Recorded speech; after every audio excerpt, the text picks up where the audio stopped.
on the road. So hi everybody, thank you for showing up to this week's office hours. Most of you have been here before. For those of you that are new, this is a slightly different time this week because we're not just doing a general Q&A session. We do have a special guest this week, which is Chris Rodriguez. For a little bit of background, I'll let Chris introduce himself and tell you more about his career path. But Chris is currently the director of performance marketing at a software company called Contactually, based in Washington, D.C. He is also the person most directly responsible for the paid search and paid social components of the Springboard curriculum. So he knows the curriculum back and forth. He's an expert in paid advertising on channels like Facebook and Google AdWords. And I'll start just by letting Chris introduce himself. And Chris, maybe tell us a little bit about how you ended up in the role that you're in today. Sure. Yeah. So the high level summary is I've been marketing for about 15 years, but specifically in tech and startups for the last 6 or 7.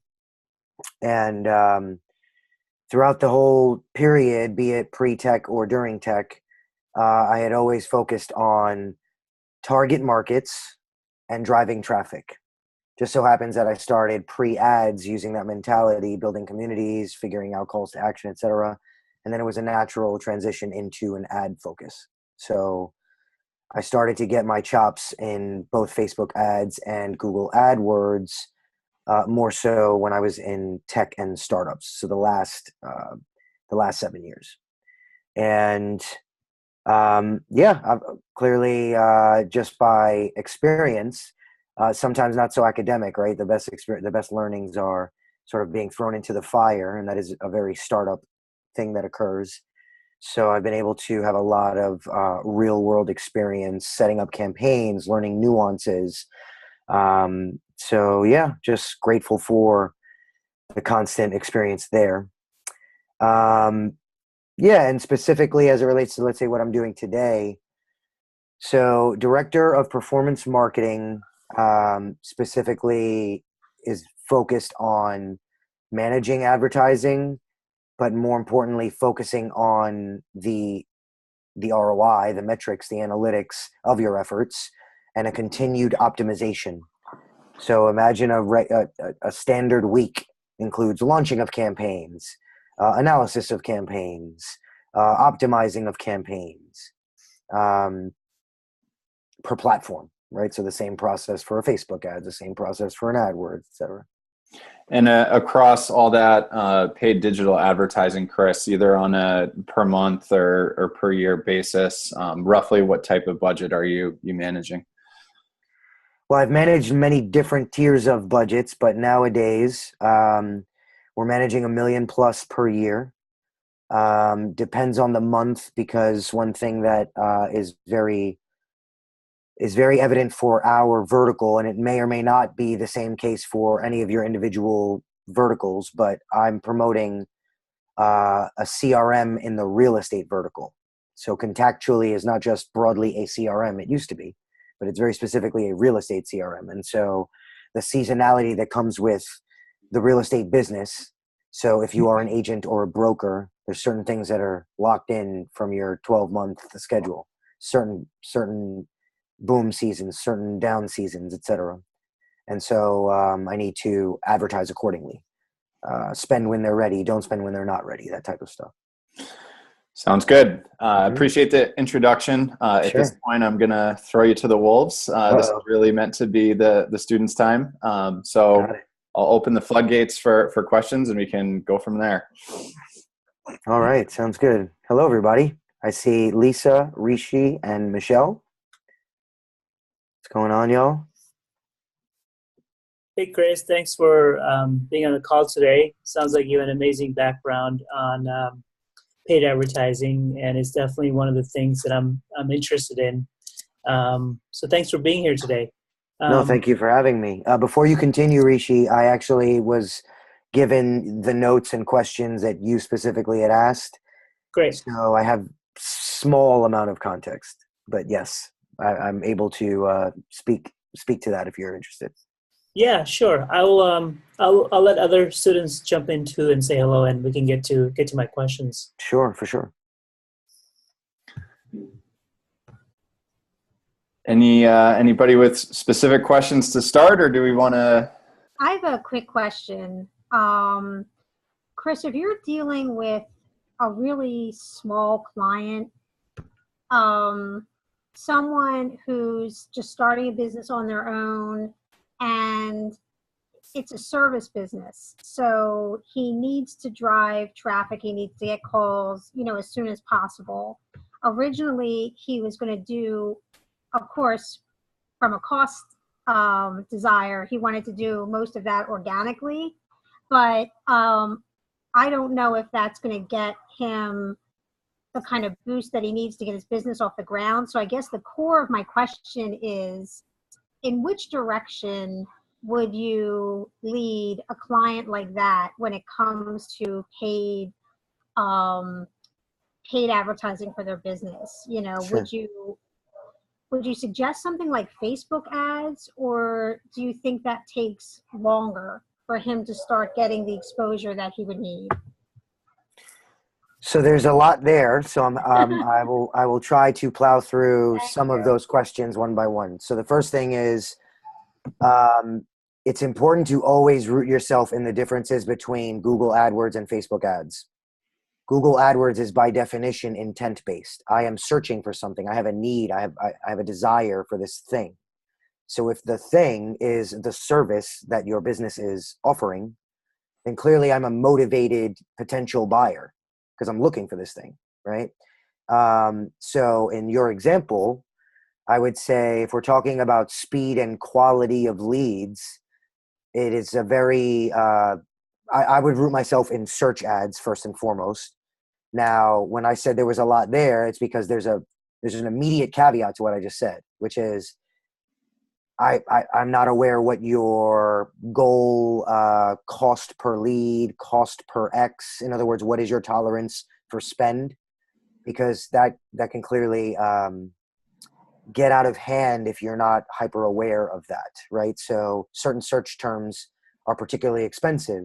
That may detract you if you're trying to save money. On the flip side, you may say, you know what, I'm willing to spend $200, $300 for a prospect, for a lead, because I can generate $1,000. So of course I'll spend $200, right? So I don't know enough of your economics to know that.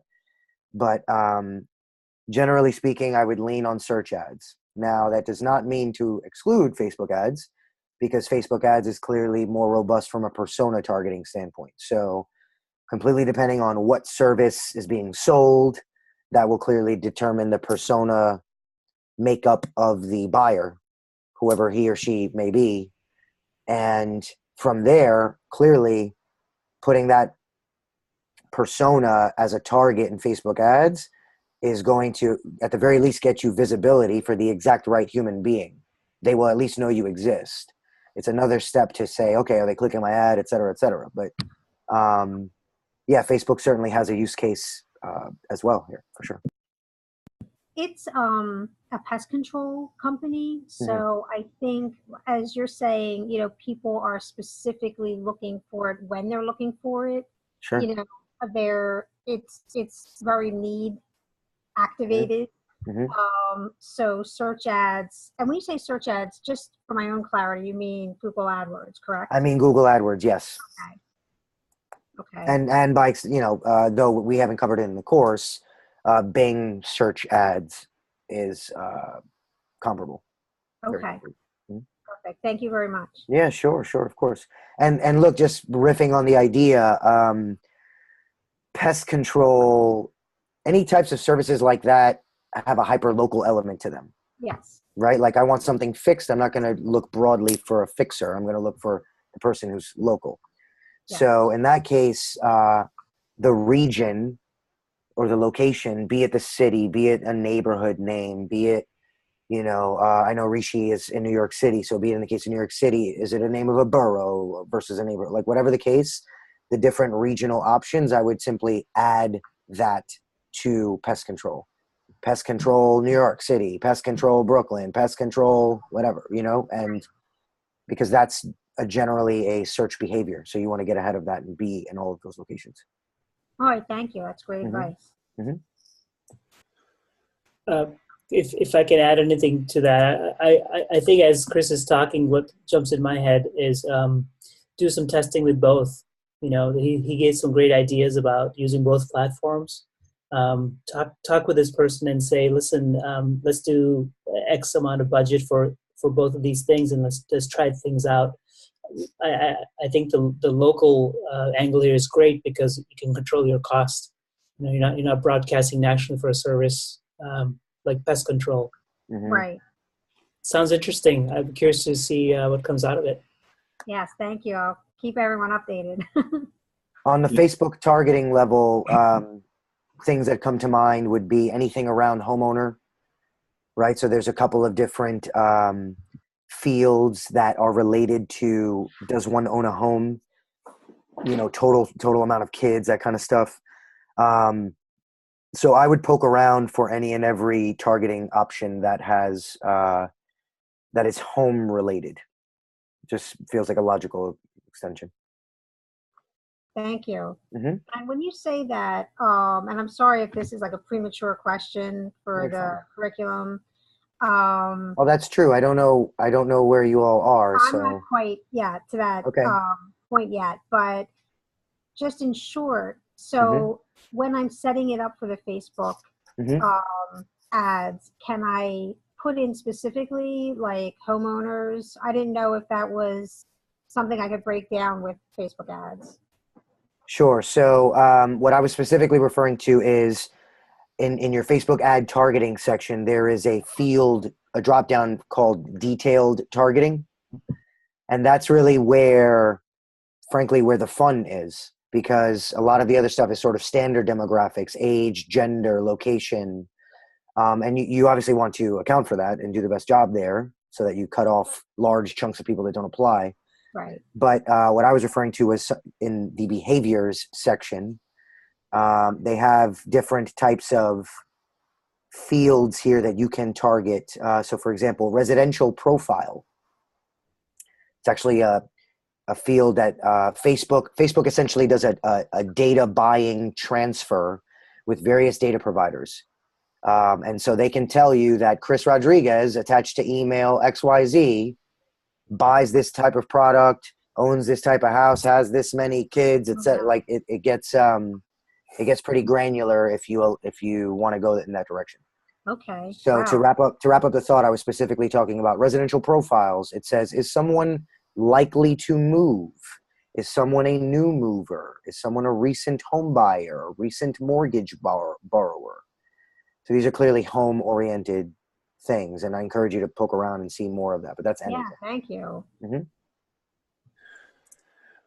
Just one comment from me. From my perspective, a home buyer certainly might need pest control services, but I think it's a more blunt instrument in the sense that only some very small percentage of people that own a home are actually, looking for a pest control service at any one time.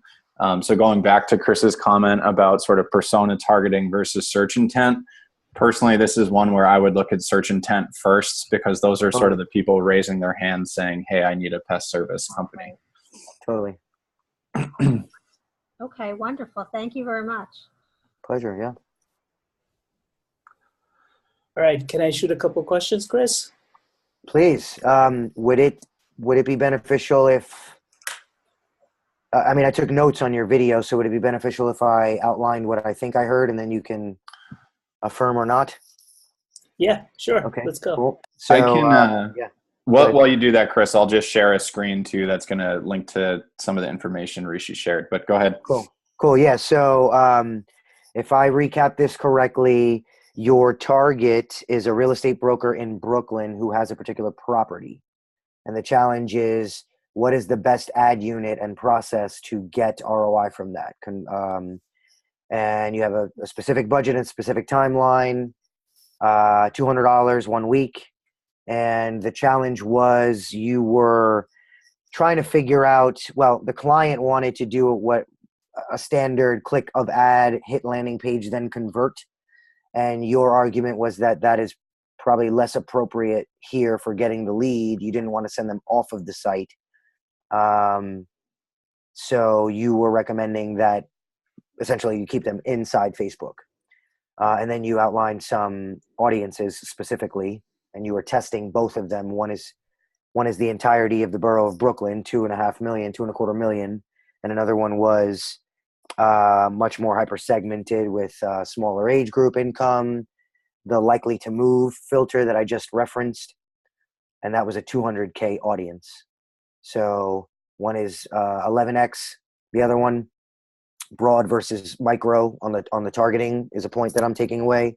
Another one is ad unit keeping you in Facebook versus sending you away from Facebook. So that's another variable to talk about. Yeah, let's just start there. So to your point of keeping it all in Facebook, I want to say a resounding yes for several reasons. One, to what I believe I heard in your video was that from a psychographics perspective, from a mentality perspective, someone's in Facebook, they're clicking around, they don't want to click out of Facebook, so therefore it behooves the advertiser to keep them inside their experience and they can convert better. A resounding yes to that. I agree that that is a psychology switch for the person who's going offline and or off of Facebook. And perhaps more important is the idea that Facebook's algorithm historically, and even more so over the last month, I want to say, has even further exacerbated the following point, which is anytime that you have a call to action that sends the visitor outside of Facebook, your ad is deprioritized, quite literally, as in like they have an algorithm and they prioritize those who serve 2 Facebook locations before your ad that is sending them out of Facebook. So if I wanted to send an ad to my Facebook page, or if I wanted to somehow acquire within Facebook or boost a Facebook post, those are more preferred by Facebook's algorithm. So those 2 factors, I'm agreeing with you, Rishi, that you should keep them inside of Facebook. And a formal recommendation as to what does that entail, what does that even look like to quote unquote keep you in Facebook. So over the last, I believe 6 months, if I'm off there, Jeff, please correct me, but somewhere in the last half a year, the lead generation ad unit was launched. And it is simply put, one-click autofill of a form. So in other words, because Facebook already has all of my profile information, first name, last name, email address, it essentially shows me an ad from insert company here. That's a lead gen ad. And it gives me the option to, with one thumb click, give the advertiser whatever information was pre-filled on the form in front of me. So was it my name, my email address, etc.? There are even some other fields that are options, phone number, address, city, state, country, assuming you've populated this inside your own profile. The point being, this ad unit can extract that with one click. So it's a very powerful ad unit, and it satisfies the point of keeping you inside of Facebook. And I also wanted to reaffirm a point that you had made in the video, Rishi, which was you want to keep the form as simple as possible to get as many leads as possible and then figure it out afterwards. I couldn't agree more. That's conversion optimization best practices. Now, clearly you give and take there, right? So like it depends on the nuance. Like, for example, maybe the city is particularly important to your business. And so you might argue, okay, well, I'm going to need to add that field because I need that field. So obviously, where necessary, you're going to have to go beyond bare bones. But generally speaking, yes, lean bare bones. Email address only is the holy grail. So yeah, there's that. And I also wanted to reiterate that, and this goes for everybody, every Facebook recommendation or thought that I'm throwing out there also equally, let's say 90%, applies to Instagram as well, because it's the same exact ad dashboard. And so we're talking about literally all of the same, if not very similar, setup of campaigns. And the only difference being upon placement, You're saying, I also want this to show up on Instagram. Yes. Or the opposite. I only want this to show up on Instagram. So I did all this setup inside the Facebook ad dashboard, but I only want this ad to show on Instagram. So I just want to highlight that a lot of the recommendations and details I'm sharing mostly also apply to Instagram. Yeah, I agree. I looked at the Instagram option. I think that's great. I like the ability to promote it on another channel automatically almost. Sometimes it complain about the type of ad though. So when you open the channel to Instagram, I feel like you're restricting the sort of format you're creating. But if you have more experience, you probably can start creating the format that's cross-platform. Well, to be clear, I'm specifically, just for this example, I'm specifically referring to lead gen ads. Yeah. So you can deploy lead gen ads on Instagram as well.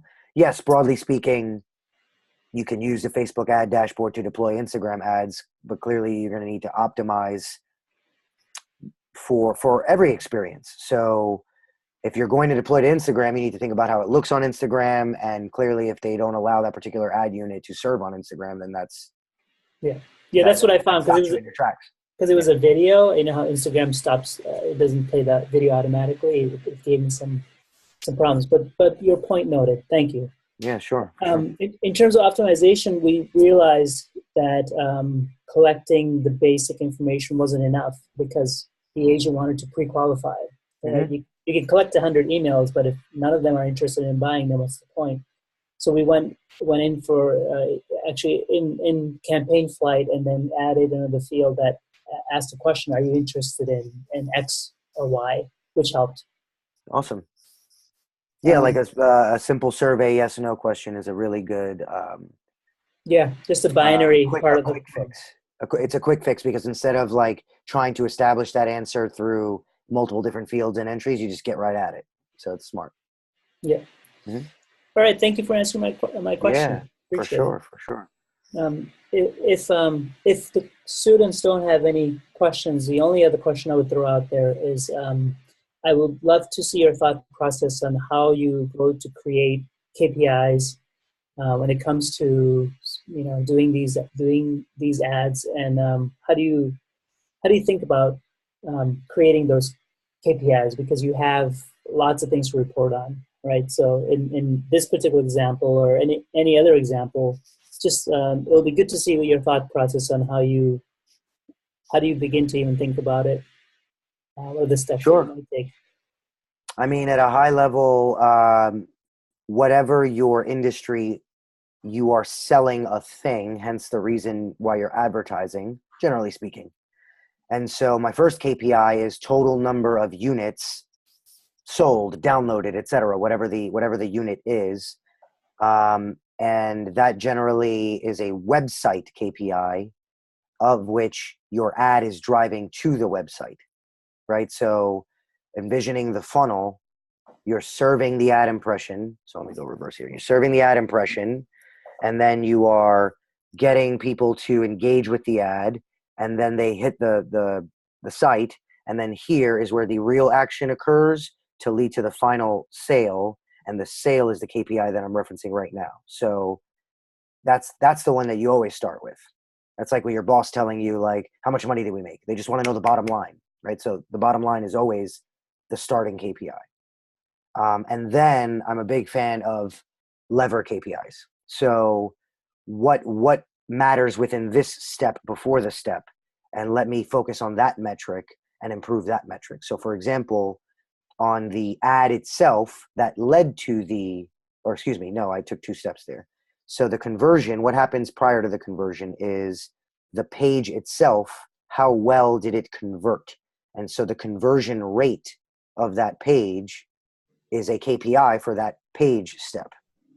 Going one step prior, in order to even get to the page, you needed to have engaged with the ad. So the engagement of the ad is a KPI. What was the click-through rate of that ad, right? And then in order to have engaged with the ad, you needed to have seen the ad in the first place. So not so much I wouldn't hold impressions. Well, it depends. Context depends. Generally, I do not hold impressions as a KPI, but there have been individual instances where that does matter. For example, if the goal of the ad is simply to create awareness, simply to get eyeballs, then clearly impressions is a win and therefore is a KPI. So yeah, that's generally how I approach it. Yeah, makes sense. Thank you. Mm-hmm. I think just one comment here, and I think this is appropriate for almost every industry, but I think the biggest problem people run into, whether they're managing paid campaigns themselves or working with an agency, is, or sort of the most common flaw is people are optimizing around a particular cost per lead or cost per conversion, and they're not taking it a step further and looking at the relative cost of that advertising versus the actual revenue created. So it's really easy to optimize around conversions or leads generated or whatnot, but does that number really matter if it's not directly generating revenue that far exceeds the actual advertising spending? And I think, in short, that's the difference between a professional or a really good agency and sort of the pretenders. Yeah, totally. I was alluding to some of that in an earlier answer where the amount of revenue you get from that lead specifically determines your appetite for how much you're willing to spend, because you clearly, that is your cap, the amount of revenue. And generally speaking, there is a 3-to-1 ratio that folks try to aim towards. How much did I spend versus how much did I make from that spend? 3-to-1 is a safe ratio for a healthy business. And in the example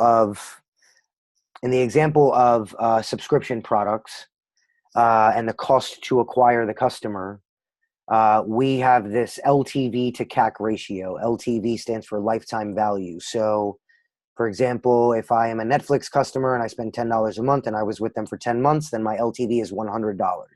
That's how much I was worth to Netflix. So in theory, if they spent $33 or less on acquiring me, I am a success to them, right?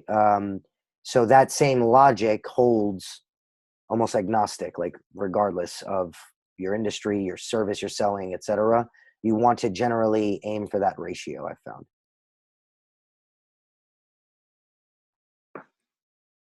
So in the example of like the pest control company, with that information that you're giving now, I'll take an average of all the different services that he does. Would you recommend that? Because he'll do one thing that makes, $100.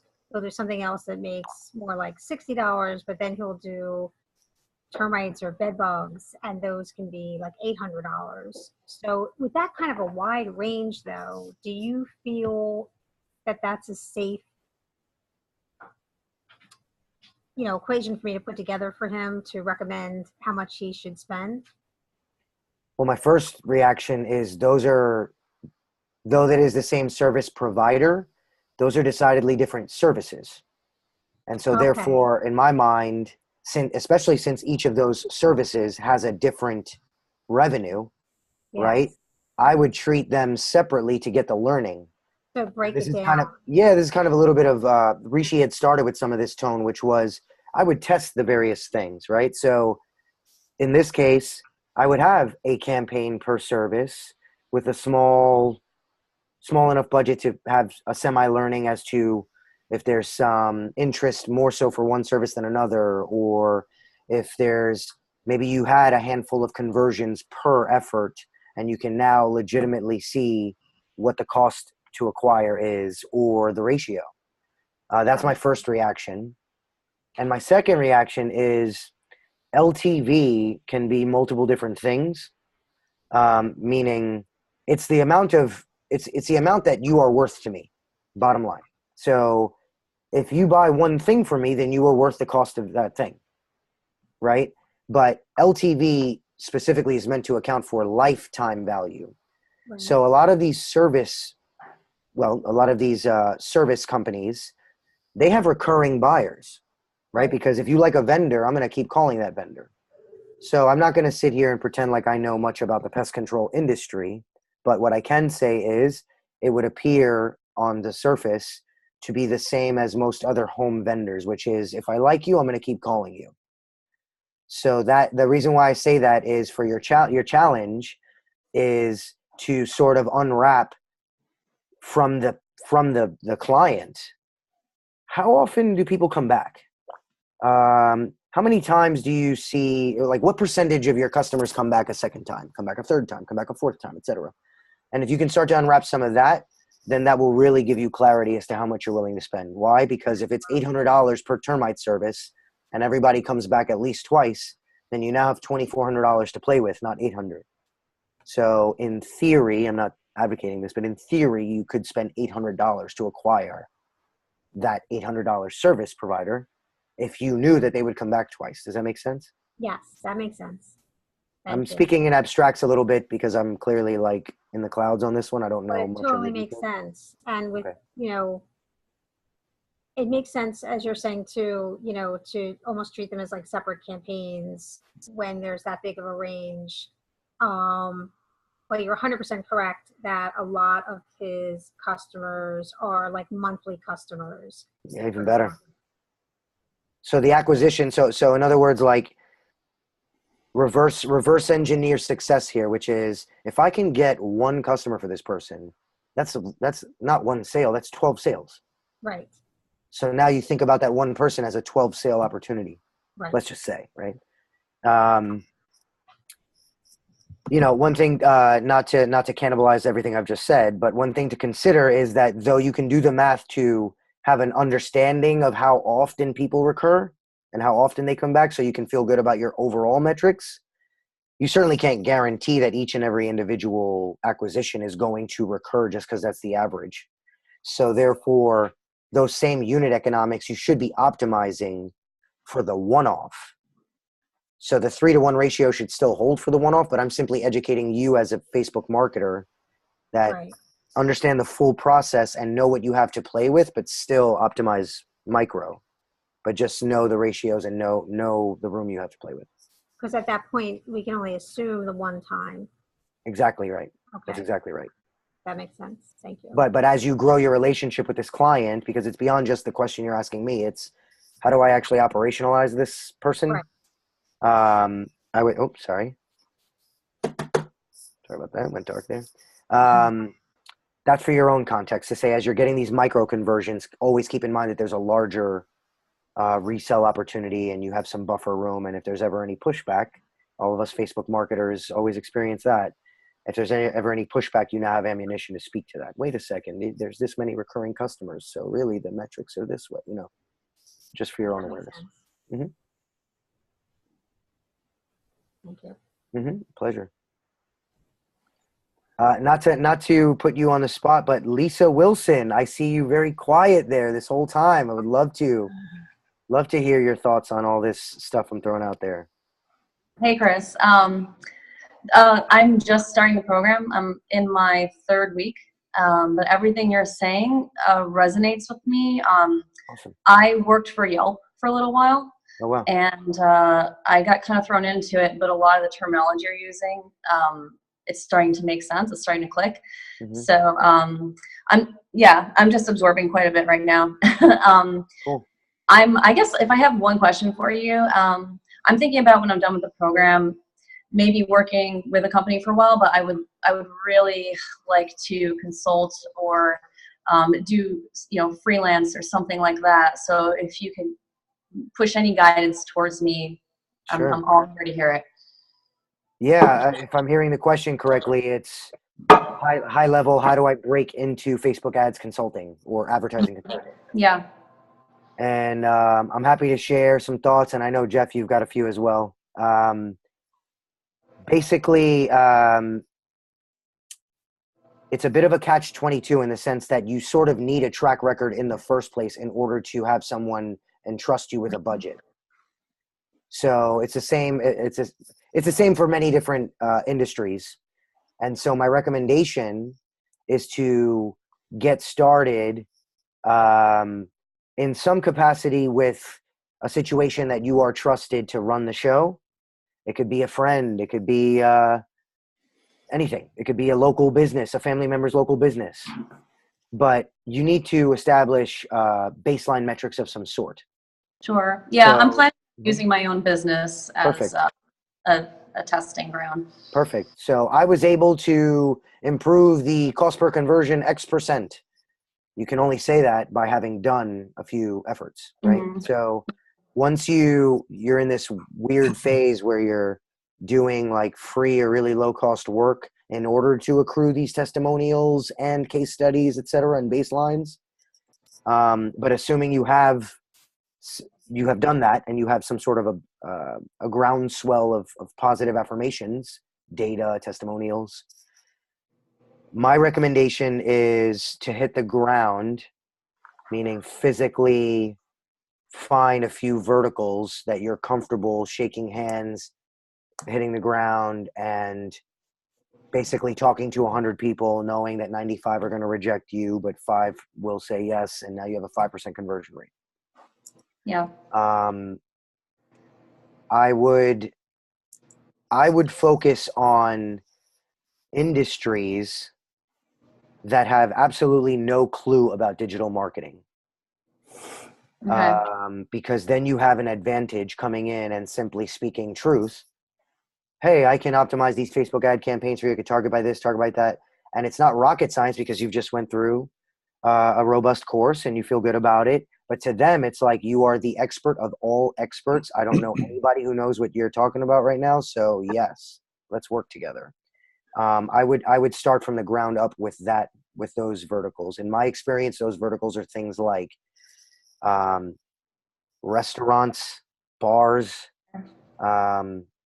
anyone in the entertainment vertical.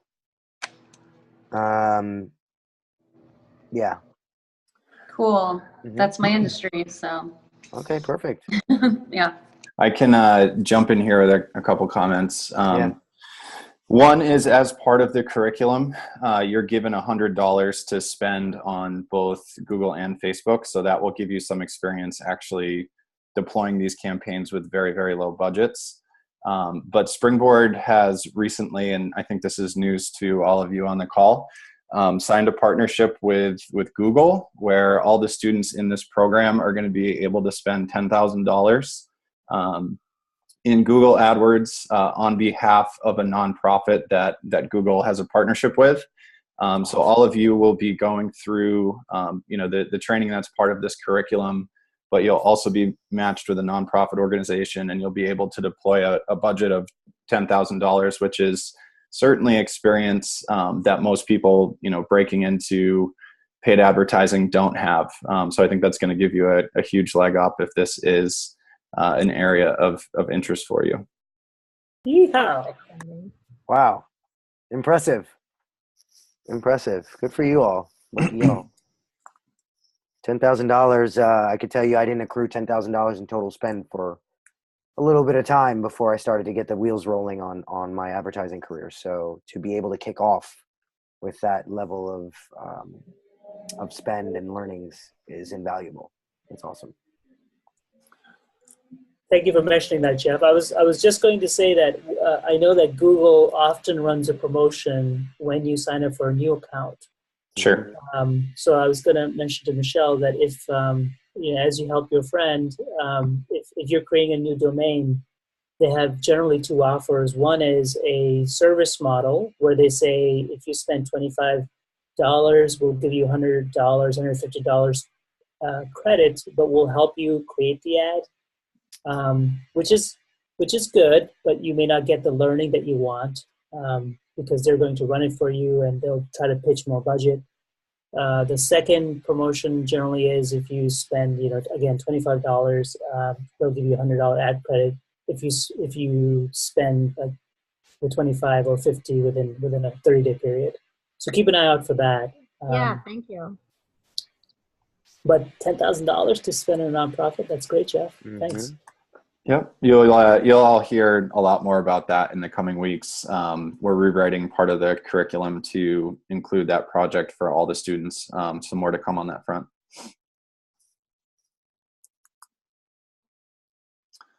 Any other questions for Chris? No questions, but thank you very much, Chris. My pleasure, guys and gals. I appreciate you all.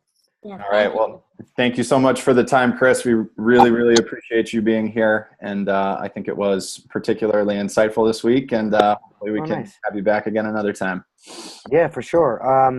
Goes without saying, but find me on LinkedIn. Let's connect. Anytime you guys have questions, I will do my best to get back to you all. But Springboard family is my family now. So thank you. all Thank you. love. All right, everybody. Take care, everyone. Have a good night. All right, you too.